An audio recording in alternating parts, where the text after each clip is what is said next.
A guest on ITV's Good Morning Britain caused outrage as they tried to defend Sir Keir Starmer's actions during lockdown.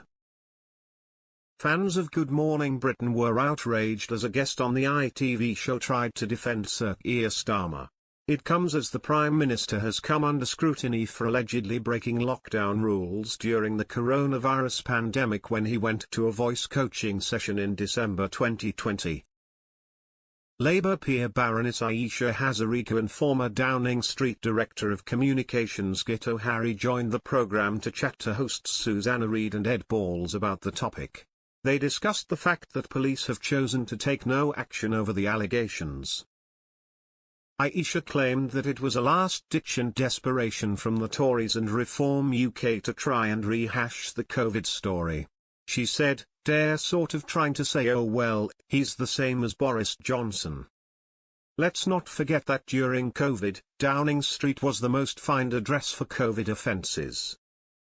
But Susanna defended the Tories as she said, "But if this had come out now about Boris Johnson, you would jump on it and say here's another example of how he broke his own rules."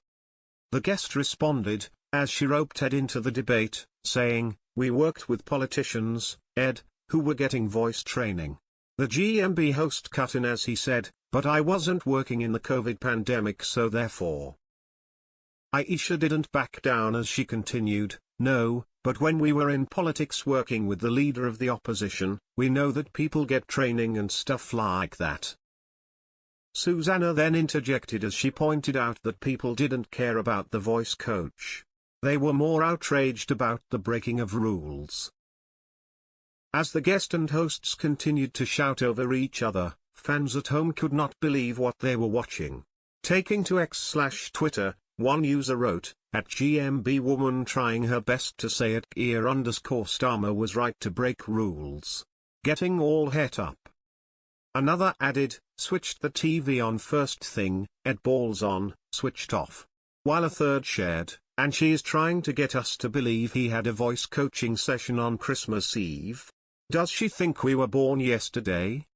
One rule for Keir and another rule for the rest of us." Someone else fumed while another said, "Ask Starmer to produce the invoice received for voice coaching covering that period plus the expense claim that marries up with it. Ask the voice coach to confirm this was included in her tax return for YE 2022-2023. Ask Starmer again to confirm all rules followed. Let's see."